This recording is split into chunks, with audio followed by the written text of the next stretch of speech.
Good morning everyone. This is doctor Supriya Sonalika. आज का जो हमारा क्लास है वो यूजी सेमेस्टर 5 के स्टूडेंट्स के लिए है। और यूजी सेमेस्टर 5 के कोर्स का जो पेपर 11 है ब्यूरोक्रेसी का, उसके अंतर्गत हम लोग एक महत्वपूर्ण टॉपिक आज डिस्कस करेंगे, जिसको हम लोग कहते हैं भर्ती, रिक्रूटमेंट। तो आज के क्लास में हम लोग देखेंगे कि भर्ती क्या है, भर्ती का अर्थ क्या होता है, और इसकी विभिन्न जो परिभाषाएं हैं, भर्ती से संबंधित जो कॉन्सेप्ट है उसका अध्ययन हम लोग करेंगे। तो भर्ती, जैसा कि नाम से ही स्पष्ट है कि किसी भी सरकारी संगठन में या प्राइवेट संगठन में जब कर्मचारियों का चयन होता है तो वह एक प्रोसेस भर्ती के माध्यम से ही उसको उसकी स्थान को फुलफिल करने की कोशिश की जाती है। और लोक सेवक सेवा में कर्मचारियों की भर्ती की जो समस्या है अत्यंत महत्वपूर्ण है, क्योंकि प्रशासन की स्थिरता तथा उसकी कार्यकुशलता इन्हीं कर्मचारियों की योग्यता, ईमानदारी और लगन पर निर्भर करती है। और शासन की सफलता और असफलता इन कर्मचारियों पर ही निर्भर करती है। तो यह बहुत ही इम्पोर्टेंट है और काफ़ी एक डिफ़िकल्ट टास्क है कि कैसे हम ऐसे लोगों को रिक्रूट करें। तो प्रत्येक प्रजातंत्र में अत्यंत कुशल, योग्य और ईमानदार कर्मचारियों को प्राप्त करना एक कठिन समस्या है। और वस्तुतः भर्ती भी एक शक्तिशाली लोक सेवा की कुंजी होती है। और मिस्टर स्टॉल की ने कहा है कि यह लोक कर्मचारियों के संपूर्ण ढांचे का आधारशिला है। जब तक राज्य लोक कल्याणकारी संस्था बनी है, तब से लोक सेवाओं में भर्ती के प्रश्न और भी अधिक महत्वपूर्ण बन गए हैं। और प्रोफेसर जिंक ने भर्ती के महत्व के संबंध में कहा है कि भर्ती के अतिरिक्त लोक प्रशासन का कोई भी भाग अधिक महत्वपूर्ण नहीं है, क्योंकि जिस समय आधारभूत सामग्री उपयुक्त नहीं होती, क्योंकि जिस समय तक आधारभूत सॉरी सामग्री उपयुक्त नहीं होती, उस समय तक प्रशिक्षण, निरीक्षण, सेवायापन, वर्गीकरण, खोज कितनी ही व्यापक क्यों ना हो, सार्वजनिक कर्मचारियों की पूर्ति नहीं हो सकती। और सॉरी विद्वानों की ऐसी मान्यता है कि भर्ती एक निश्चित प्रणाली की बात सबसे पहले जो है चीन के शासकों में आई थी। और प्राचीन काल में वही एकमात्र ऐसा देश था जो प्रतियोगिता के माध्यम से योग्यता निर्धारित करता था और उस आधार पर सरकारी नौकरी देता था। आधुनिक समय में समुचित भर्ती प्रणाली प्रारंभ करने का श्रेय प्रशा को जाता है। और भारत में भी भर्ती के क्षेत्र में योग्यता का सिद्धांत 1853 में प्रचलित था। ब्रिटेन में इसे 1857 में आंशिक रूप से और 1870 में पूर्ण रूप से अपनाया गया था। और संयुक्त राज्य अमेरिका में तो यह लूट प्रणाली, स्पॉइल सिस्टम के आधार पर भर्ती करने की का एक लंबा इतिहास रहा है।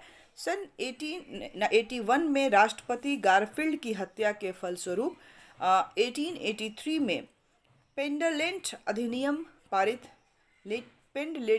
अधिनियम पारित किया गया और प्रथम बार प्रतियोगिता परीक्षा के माध्यम से संघ सरकार के क्रमिकों की भर्ती का प्रावधान जो है वो शुरू किया गया। और सामान्यतः जो भर्ती है, भर्ती का सीधा साधा अर्थ है विभिन्न सरकारी नौकरियों के लिए उपयुक्त प्रकार के व्यक्तियों की खोज करना। सामान्यतः भर्ती शब्द का प्रयोग नियुक्ति के समानार्थी रूप में ही प्रयुक्त किया जाता है। कुछ लोग भर्ती के लिए ली जाने वाली परीक्षाओं को भी भर्ती कहते हैं, और कुछ शिक्षा या ट्रेनिंग में प्रवेश को भी भर्ती कहते हैं। लेकिन वास्तव में यह भर्ती का संकुचित अर्थ है। लोक प्रशासन के व्यापक अर्थों में भर्ती से हमारा अभिप्राय नियुक्ति, प्रशिक्षण, नियुक्ति, परीक्षण और साक्षात्कार का सामूहिक नाम जो है वो भर्ती है।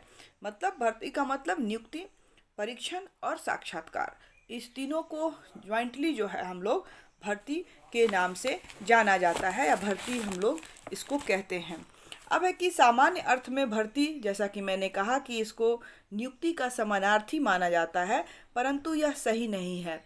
प्रशासन की तकनीकी शब्दावली में भर्ती का अर्थ किसी पद के लिए समुचित तथा उपयुक्त प्रकार के उम्मीदवारों को आकर्षित करना है, और सभी प्रकार के उम्मीदवारों को आकर्षित करने की चेष्टा को सचेष्ट भर्ती या पॉजिटिव रिक्रूटमेंट के नाम से पुकारा जाता है, तथा बिना प्रयास के की जाने वाली भर्ती को सामान्य भर्ती अथवा निष्क्रिय भर्ती भी कहते हैं। उच्चतर पदों के लिए भर्ती करते समय यह प्रश्न उत्पन्न होता है कि वे पद उन समस्त योग्य उम्मीदवारों के लिए खुले रखे जाएं उनके लिए आवेदन करना चाहते हैं जो उनके लिए आवेदन करना चाहते हैं, अथवा उन व्यक्तियों तक सीमित कर रखा जाए जो पहले से ही सेवा कर रहे हैं। अगर पहला मार्ग अपनाया जाता है तो प्रत्यक्ष भर्ती कहलाती है, और जब दूसरा मार्ग अपनाया जाता है तो वह पदोन्नति भी कहलाती है, जिसकी चर्चा हम लोग पिछले क्लास में कर चुके हैं। और ब्रिटेन में सर्वोच्च श्रेणी अर्थात प्रशासक श्रेणी के लगभग 80% अधिकारियों का चयन डायरेक्ट भर्ती, सीधी भर्ती से प्रत्यक्षतः प्रतियोगिता परीक्षा के द्वारा होती है, और 20% की भर्ती जो है सीमित प्रतियोगिता के द्वारा की जाती है। और इस सीमित प्रतियोगिता में कार्यकारिणी तथा अन्य निम्न श्रेणी की सेवाओं के केवल वे ही लोग भाग ले सकते हैं जिनकी आयु 28 वर्ष से अधिक ना हो। अन्य वर्गों के बारे में भी वहाँ लगभग यही व्यवस्था है। संयुक्त राज्य अमेरिका में की अगर बात करें तो वहाँ उन पदों के लिए प्रत्यक्ष भर्ती तथा भारत तथा ब्रिटेन की अपेक्षा अधिक सीमित है, तथा भर्ती वहाँ निम्न सेवाओं से उच्च सेवाओं में पदोन्नति किए जाने की व्यवस्था अधिक अनुपात में अपनाई जाती है। और सैद्धांतिक दृष्टि से संयुक्त राज्य अमेरिका में किसी भी कर्मचारी के लिए यह संभव है कि वह अपने विभाग के निम्नतर पद से पदोन्नति द्वारा उसका अध्यक्ष पद भी प्राप्त कर सकता है, और इसका कारण यह है कि वहाँ इस विषय में कोई बड़ी मर्यादा प्राप्त कर लेने के उपरांत अगला कार्य यह होता है कि उसमें से योग्यतम का चयन तथा नियुक्ति के लिए प्रमाणित किया जाए, और यह नियुक्ति की योग्यता पद्धति के लिए अत्यंत बहुत ही आवश्यक होती है। आधुनिक समय में भी प्रगतिशील राज्यों में और विशेषतः लोकतंत्रात्मक राज्यों में नियुक्ति की योग्यता पद्धति लगभग सर्वव्यापी हो गई है, और तथापि तुलनात्मक दृष्टि से यह पद्धति अपनाई गई है। अब पद्धति जो है नई है, और आधुनिक काल में भारत में यह प्रणाली सबसे पहले 1854 में मैकेले के प्रभाव में प्रचलित हुई। और यह बात बहुत आश्चर्यजनक है कि ब्रिटेन में उसके एक वर्ष पश्चात 1855 में यह प्रचलन में आई थी। संयुक्त राज्य अमेरिका में इस पद्धति का श्री गणेश उसके भी बाद 1883 में हुआ और पेंडललेटन अधिनियम के द्वारा जारी किया गया, और यह तब हुआ जब जहां एक निराश उम्मीदवार ने राष्ट्रपति गारफील्ड की हत्या कर दी, और योग्यता के स्थान पर पहले 3 प्रणालियां अपनाई जाती थी। योग्यता प्रणाली के स्थान पर पहले 3 प्रणालियां अपनाई जाती थी। पदों की नीलामी, दूसरा संरक्षण प्रथा, और तीसरा जो है वो लूट प्रथा। ये 3 तरह की जो है पद्धतियाँ अपनाई जाती थी।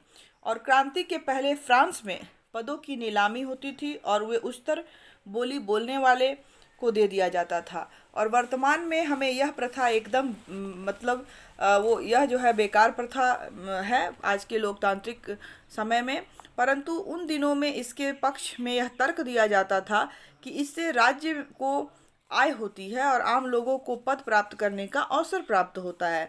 सार्वजनिक पदों के वितरण राजनीतिक तथा राजा के पक्षपात से मुक्त हो जाता है और कार्यकाल अस्थायी हो जाता है। संरक्षण प्रथा के अंतर्गत कर्मियों का चयन करने वाले अधिकारी उन अधिकारियों का चयन करते थे जो इन्हें व्यक्तिगत अथवा राजनीतिक दृष्टि से प्रिय थे। और लूट प्रथा जो स्पॉइल सिस्टम है काफ़ी फेमस है ऑब्जेक्टिव, और इसमें शॉर्ट आंसर्स में कुछ कुछ आता भी है एग्जाम्स में। तो इसका अर्थ है कि निर्वाचन में विजयी होने वाले पक्ष द्वारा सार्वजनिक पदों का अपने समर्थकों में वितरण। जब कभी नया राजनीतिक दल सत्ता प्राप्त करता है तो वह अपने पूर्ववर्ती राजनीतिक दल द्वारा नियुक्त किए गए समस्त कर्मियों को पदच्युत कर देता है तथा उसके स्थान पे अपने समर्थकों को नियुक्ति कर देता है। और संयुक्त राज्य अमेरिका में प्रारंभ में लूट प्रथा जो है का ही प्रचलन था। भारतीय संविधान के अनुच्छेद 325 के अनुसार राष्ट्रपति तथा राज्यपालों को यह अधिकार दिया गया है कि वह स्वयं उपनियम लागू करके जिन पदों को चाहें संबंधित क्षेत्रों के लोक सेवा आयोगों के क्षेत्रों से हटा सकते हैं, और यह शक्ति कार्यपालिका की स्वेच्छाचारिता को जन्म देती है। अतः उन पर नियंत्रण करने के लिए संविधान में यह व्यवस्था की गई है। इस प्रकार के उपनियम कम से कम 14 दिन संसद की दोनों सदनों की मेज पर रखे जाएंगे और संसद को उन्हें संशोधित अथवा रद्द करने का अधिकार होगा। संयुक्त राज्य अमेरिका में लगभग 2,50,000 संघीय पद योग्यता प्रणाली बाहर रखे गए हैं तथा 1940 में रेज़पेक अधिनियम पारित हो जाने के बाद यह अनुपात लगाया जाता है कि 50,000 से 1 लाख तक संघीय पदों की योग्यता का प्रतिबंध किया गया है। अब है कि उम्मीदवारों के चयन के लिए की जाने वाली प्रशिक्षण 2 प्रकार की होती है, एक तो प्रतियोगिता परीक्षा और दूसरा प्रतियोगिता रहित परीक्षण। तो प्रतियोगिता परीक्षा का आयोजन दोहरा होता है। पहला यह पता लगाने का कि कौन से उम्मीदवार ऐसे हैं जिनमें न्यूनतम जो योग्यता है उनके पास है, और दूसरा यह पता लगाने की कि योग्यता की दृष्टि से उनकी तुलनात्मक स्थिति क्या है, अर्थात इनमें कौन सा उम्मीदवार प्रथम श्रेणी का है और कौन सा उम्मीदवार दूसरे श्रेणी का है। और इस तरह से उम्मीदवारों की तुलनात्मक योग्यता और उपयुक्तता की जांच करने के लिए 4 प्रकार के परीक्षण प्रचलित हैं: लिखित परीक्षा, मौखिक परीक्षा तथा साक्षात्कार। और कार्यकुशलता का प्रत्यक्ष प्रदर्शन तथा शिक्षा का अनुभव के मूल्यांकन द्वारा भी तुलनात्मक जो है अध्ययन चयन उनका किया जाता है, जो लोग होते हैं रिक्रूटमेंट। अब आते हैं इनकी परिभाषाओं पर। तो परिभाषा में प्रोफेसर LD वाइट ने भर्ती को परिभाषित करते हुए कहा है कि प्रतियोगिता परीक्षाओं, रिक्त स्थानों एवं पदों के लिए व्यक्तियों को आकर्षित करना ही भर्ती है। और दूसरे एक विचारक है डिमार्क, उन्होंने कहा है कि विशिष्ट कार्यों के लिए उचित व्यक्तियों को प्राप्त करना और कर्मचारियों के बड़े समूह के विज्ञापन निकालना या विशेष कार्य के लिए किसी उच्च दक्ष व्यक्ति की खोज करना ही भर्ती है। और एक और विचारक हैं किंग्सले। तो किंग्सले ने क्या कहा है? तो किंग्सले ने कहा है कि सार्वजनिक भर्ती को इस प्रकार परिभाषित किया जा सकता है कि वह प्रक्रिया है जिसके द्वारा लोक सेवा में नियुक्ति के लिए उचित प्रत्याशियों को प्रतियोगिता के लिए प्रवृत्त किया जाता है, और इस तरह यह अत्यधिक व्यापक प्रक्रिया का अभिन्न अंग है जिसमें परीक्षा एवं प्रमाणीकरण की प्रक्रिया भी सम्मिलित होती है। इस प्रकार उपरोक्त विवेचन से हम इस निष्कर्ष पे पहुंचते हैं कि भर्ती एक व्यापक प्रक्रिया है जिसके द्वारा लोक सेवक में योग्यता कर्मचारियों में संगठन उनका चयन किया जाता है और उन्हें अपने पदों पर नियुक्त कर प्रशासन में निर्धारित लक्ष्यों की प्राप्ति की जाती है। तो ये था भर्ती। ये हम लोगों ने देखा कि भर्ती का अर्थ क्या है, मीनिंग क्या है, विभिन्न देशों में भर्ती की कैसे डेवलप हुआ ये कॉन्सेप्ट, और उसके बाद हमने देखा LD वाइट, डिमार्क और किंग्सले ने जो इसको परिभाषित करते हुए कहा है कि किसी भी संगठन के अंतर्गत कर्मचारियों का चयन और उनके पदों की नियुक्ति और प्रशासन के जो लक्ष्य है उनको पूर्ति करने की जो क्षमता के लिए लोगों को जो है भर्ती किया जाता है। योग्य उम्मीदवारों का चयन ही जो है वो भर्ती है, क्योंकि हम जानते हैं कि अगर शुरू में ही मैंने बताया कि अगर योग्य व्यक्ति, ईमानदार व्यक्ति, कर्मठ व्यक्ति, कर्तव्य परायण व्यक्ति अगर नहीं होंगे तो कोई भी संगठन अपने उद्देश्यों और लक्ष्यों को प्राप्त करने में सफल नहीं हो सकता। इसलिए यह बहुत ही एक जटिल प्रक्रिया है, एक कठिन प्रक्रिया है, और इसको अलग अलग स्टेप्स के माध्यम से व्यक्ति के ओवरऑल परफॉर्मेंस को जज करते हुए और फिर विभिन्न पदों के लिए की जाती है। आई होप आपको समझ में आया हो। नेक्स्ट क्लास में हम लोग इसके आगे ही पढ़ेंगे, जो इसकी अलग अलग विचारधाराएं हैं, प्रकार हैं, बाहर की भर्ती, खुली भर्ती, अंदर की भर्ती, ये सब क्या है कॉन्सेप्ट, क्योंकि इससे रिलेटेड एग्जाम्स में क्वेश्चंस आते हैं, तो हम लोग इसको अपने नेक्स्ट क्लास में डिस्कस करेंगे। आई होप आपको समझ में आया हो। कहीं भी कोई कन्फ्यूजन हो तो आप कमेंट सेक्शन में अपने प्रश्न ज़रूर लिखें। नए टॉपिक के साथ बहुत जल्द हम लोग फिर मिलेंगे। तब तक के लिए घर में रहें, सुरक्षित रहें, पढ़ते रहें। Thank you all of you.